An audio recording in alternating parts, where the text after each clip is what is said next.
تھی کہ جو مکہ میں رہتی تھی وہ ان باتوں کو سنتی تھی مگر خاموش رہتی تھی۔ وہ سنتی تھی محمد ہے کوئی ہاشم گھرانے میں، وہ کہتا ہے خدا بس ایک ہے سارے زمانے میں۔ وہ سنتی تھی حبل کی لات کی تذلیل کرتا ہے، وہ اپنے حق کے فرمانے کی یوں تعمیل کرتا ہے۔ وہ سنتی تھی جو اس کے ساتھ ہے وہ ہے غلام اس کا، مسلمان ہو ہی جاتا ہے جو سنتا ہے کلام اس کا۔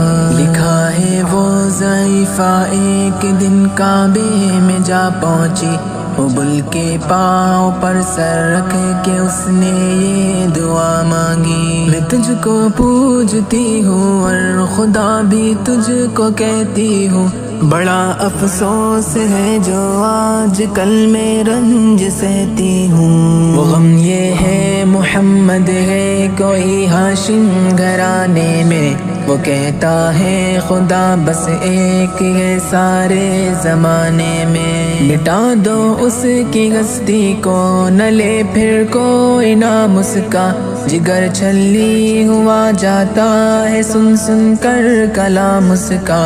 دعا کر کے اٹھی سجدے سے اور وہ اپنے گھر آئی، سمجھتی تھی یہ دل میں اب میری امید بر آئی۔ ضعیفہ کو خوشی تھی اب حبل بجلی گرا دے گا، محمد تو محمد ساتھیوں کو بھی مٹا دے گا۔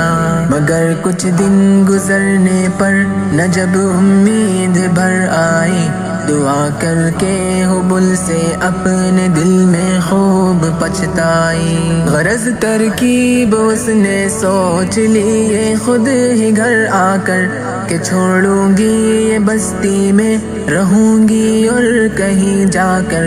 غرض ایک دن صبح کو اس نے اپنی ایک گٹھری لی، نکل کر گھر سے اپنے اور دروازے پہ آ بیٹھی۔ ضعیفہ سوچتی تھی اب کوئی مزدور ملتا ہے، اسے یہ کیا خبر تھی ایک خدا کا نور ملتا ہے۔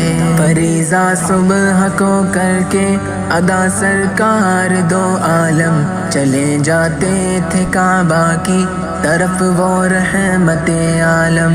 چلوں میں آپ کے شمس و قمر معلوم ہوتے تھے، پائے تسلیم سجدے میں شجر معلوم ہوتے تھے۔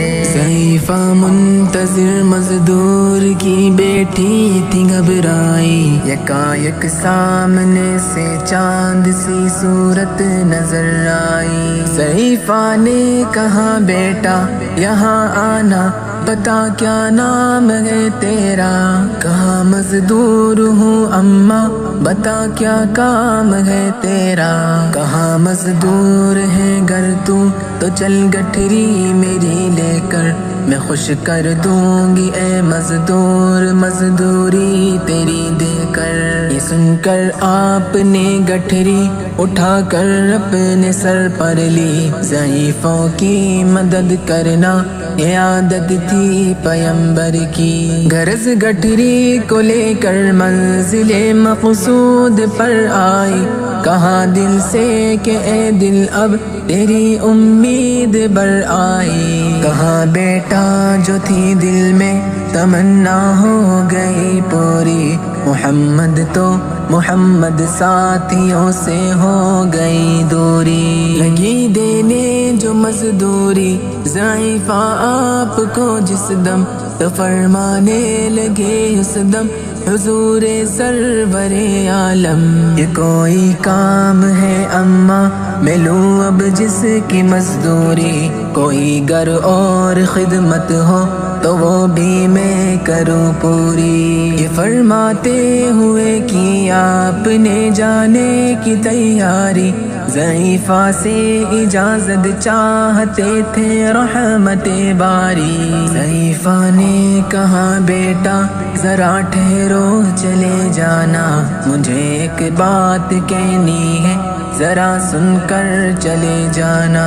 یقین جانو کہ اب مکہ میں جھگڑا ہونے والا ہے، میں سمجھاتی ہوں تجھ کو اس لیے تو بھولا بھالا ہے۔ وہ مکے میں قبیلہ ہاشمی نام و لقب والے، وہی بیٹا جو ہے سردار عبد المطلب والے، انہی میں ایک جواں ہے جو سنا جاتا ہے ساحر ہے، کہ اس فن میں مگر بیٹا وہ اپنے خوب ماہر ہے۔ وہ سر ہوتا ہے جس کے تخم میں الفت بو کے رہتا ہے، جو سنتا ہے کلام اس کا وہ اس کا ہو کے رہتا ہے۔ ہمیشہ بچ کے چلنا اس سے بولے کوئی نام اس کا، نصیحت ہے یہی میری نہ سننا تو کلام اس کا۔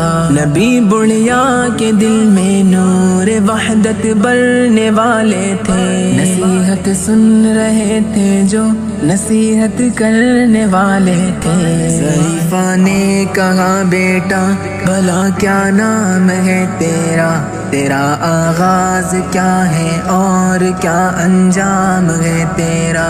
کہا حضرت نے بڑھیا سے تجھے کیا نام بتلاؤں، میں کیا کام بتلاؤں، میں کیا انجام بتلاؤں۔ میں بندہ ہوں خدا کا اور مجسم نور عزت ہوں، کہا گردن جھکا کر آپ نے میں ہی محمد ہوں۔ میں ہوں معصوم دنیا میں میرا دشمن زمانہ ہے، خدا واحد ہے عالم میں مجھے بس یہ بتانا ہے۔ یہ سننا تھا کہ بس آنکھوں سے آنسو ہو گئے جاری، نبی کے عشق کی ایک چوٹ سی دل پر لگی کاری۔ ضعیفہ نے کہا بیٹا کرو مشکل میری آسا، میں ایسی جیت کے صدقے میں ایسی ہار کے قربان ہوا، پھر حال پر اس کے جو فضل ایزن باری۔ ضعیفہ کی زبان سے خود بخود کلمہ ہوا جاری، لا الہ الا